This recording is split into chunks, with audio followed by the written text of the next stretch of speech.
US and Israeli bombs first began falling on Iran at the end of February, China's leaders were staring at the very real possibility of another friendly regime being decapitated, much like had happened with Venezuela only weeks before. The view is quite different nearly 4 months later. The United States and Iran have reached an interim agreement after weeks of peace talks. The regime in Tehran remains in place, and the war is widely seen to have exposed the limits of American power.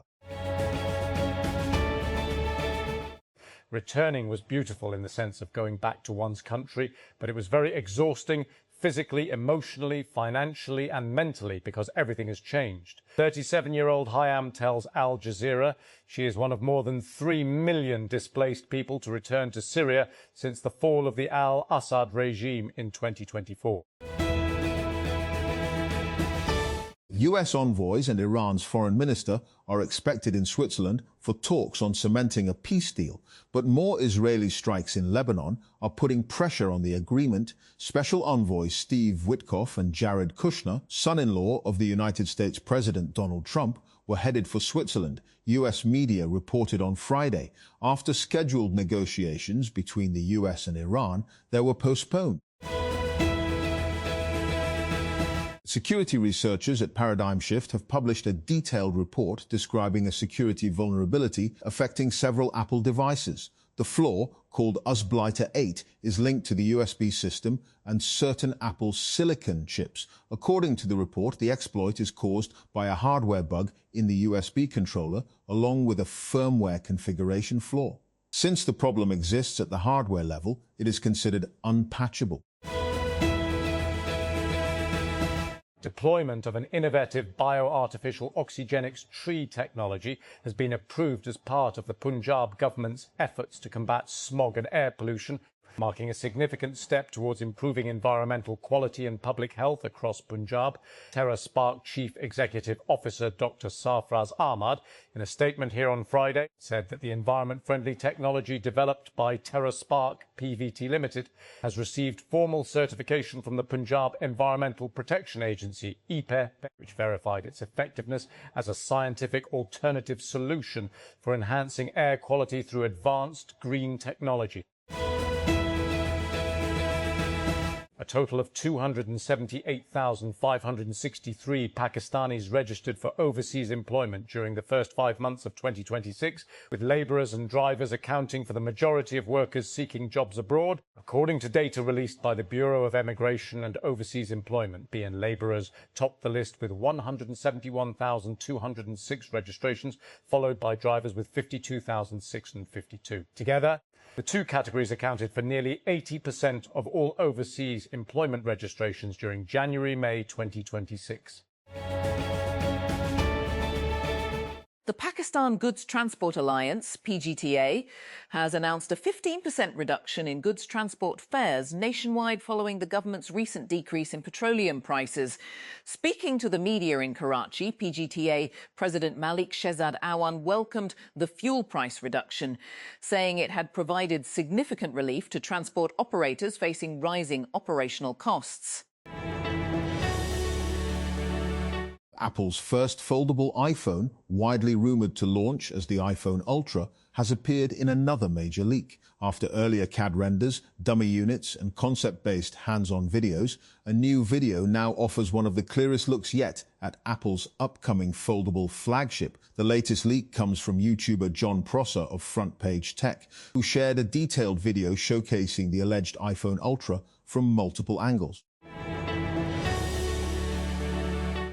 As the sound of Israeli artillery shells echoed around their hilltop homes close to Lebanon, residents of Trump Heights struggled to hide their dismay at the deal to end the war on Iran, but were not giving up on their hero in the White House under the US-Iran agreement announced earlier this week to end the Middle East war. Fighting is also supposed to cease between Israel and Hezbollah in Lebanon. Bolivia's President Rodrigo Paz declared a state of emergency Saturday after weeks of mass anti-government protests over rising living costs and economic pressure that have since grown into an escalating political crisis. Protests, backed by workers' unions and farmers, are demanding Paz resign. Road blockades have caused shortages in parts of the country, fuel, and ground the country's economy to a halt over the past 50 days, according to Reuters.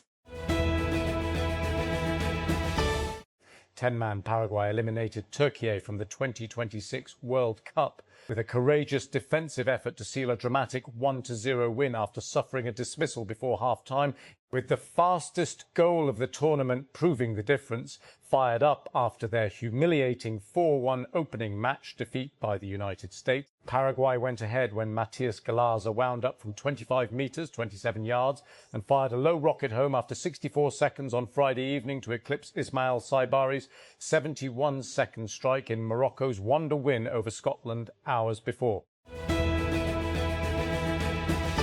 Iran says it is ready to move forward with diplomacy with the United States, but insists Washington must ensure Israel complies with the agreement to end the war. Tehran has repeatedly said the deal requires an end to hostilities across the region, including in Lebanon. The comments come as a U.S. official told Reuters that Israel and Hezbollah have agreed to a ceasefire in Lebanon, despite reports of continued Israeli attacks. Iranian Foreign Minister Abbas Araghchi said the U.S. has a commitment and responsibility to ensure the deal is upheld on all fronts. Oppo has officially confirmed that the global launch of the Reno 16 series will take place on June 25, just a day after the company began teasing the new smartphones in collaboration with K-pop girl group Baby Monster. While the teaser campaign hinted that the launch was close, Oppo had not revealed an official date until now. Banu. 7 people were killed and 3 others injured in 2 explosions in Markabera, a semi-tribal mountainous area of Banu's Wazir subdivision. Banu District Police Officer, DPO, Yassir Afridi confirmed that a total of 7 people were martyred and 3 others were injured in the 2 blasts. 10-man Paraguay beat Turkey 1-0 at the World Cup on Friday, a result that kept their hopes alive and also guaranteed that co-hosts the USA win Group D. Turkey's defeat means they become the second team after Haiti to be eliminated from contention. US director and television creator James Burrows, who worked behind the scenes on Friends, Cheers, Taxi and many other beloved comedies, has died, People magazine reported on Friday. He was 85. We celebrate the extraordinary life and enduring legacy of James Jimmy Burrows, who passed away peacefully today, surrounded by his loving family. His family said in a statement, the time and place of his death were not disclosed. The H5N1 strain of bird flu has for the first time been found in Australia.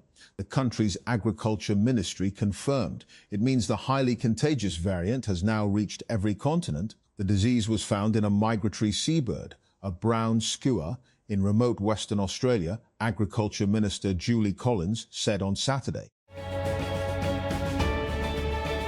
African and Caribbean countries have called for a formal apology and reparations from countries that benefited from the transatlantic slave trade. The demands come at the end of a 3-day conference in Ghana, which looked to advance the push for reparatory justice. Mogadishu, Somalia. Israel rolled out a lavish state welcome for Somaliland's president in Jerusalem, extending honours rarely accorded to the leader of a territory still unrecognised by any country other than Israel.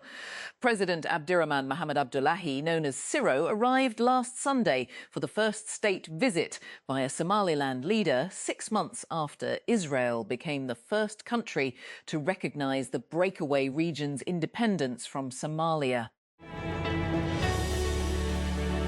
Pakistan captain Ahmad Shakil Butt has been denied a United Kingdom visa and will not travel with the national team to England for the remaining 4 matches of the FIH Pro leg, scheduled from June 23 to 27. Sources told Dawn that the visa of head coach Manzoor Ul Hassan Sr. has also yet to be issued.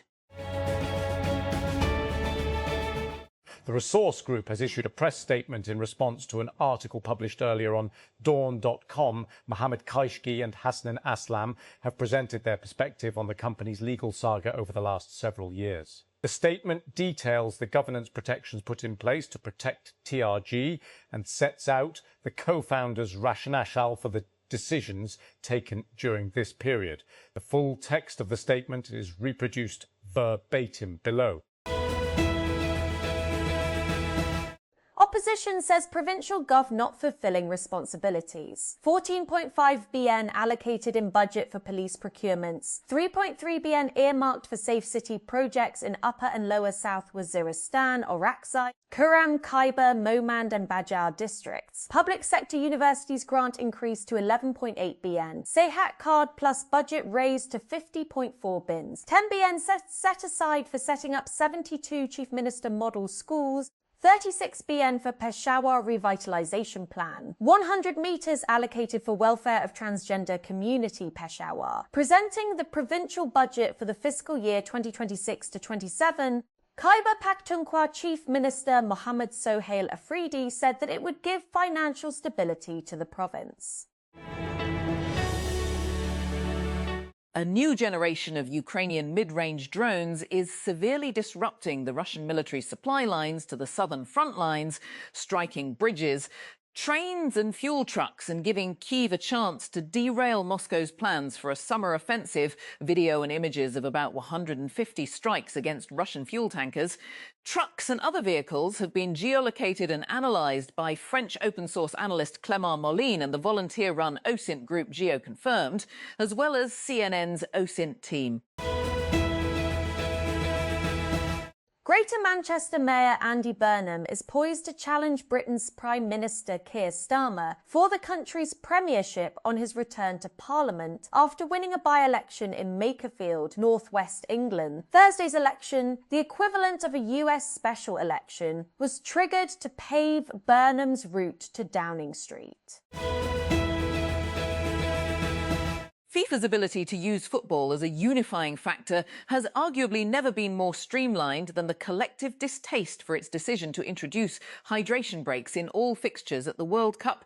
Fans, players, coaches and everyone in between have criticised, debated and challenged the decision that has become a major talking point of the 6-week-long tournament, with a myriad of other socio-economic, political and financial problems.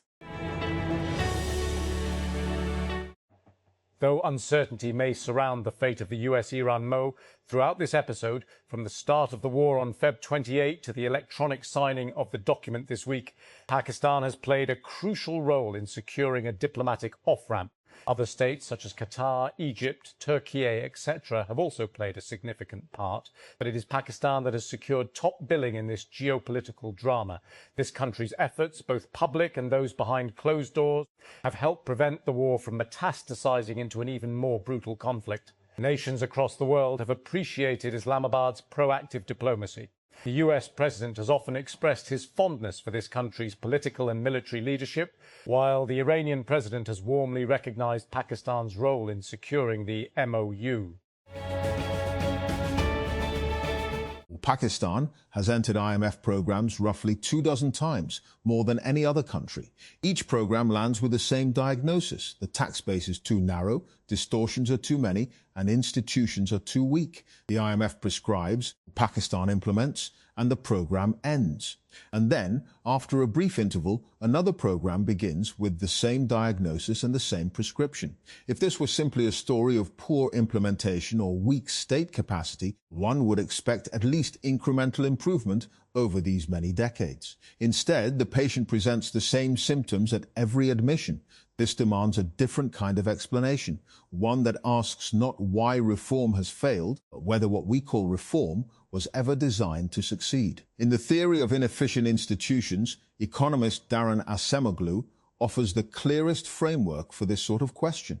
In his theory, the puzzle of persistent underdevelopment dissolves once you accept the premise that groups holding political power choose policies, not to maximize aggregate welfare, but to transfer resources from the rest of society to themselves. Crucially, these choices are not accidental. They are equilibria.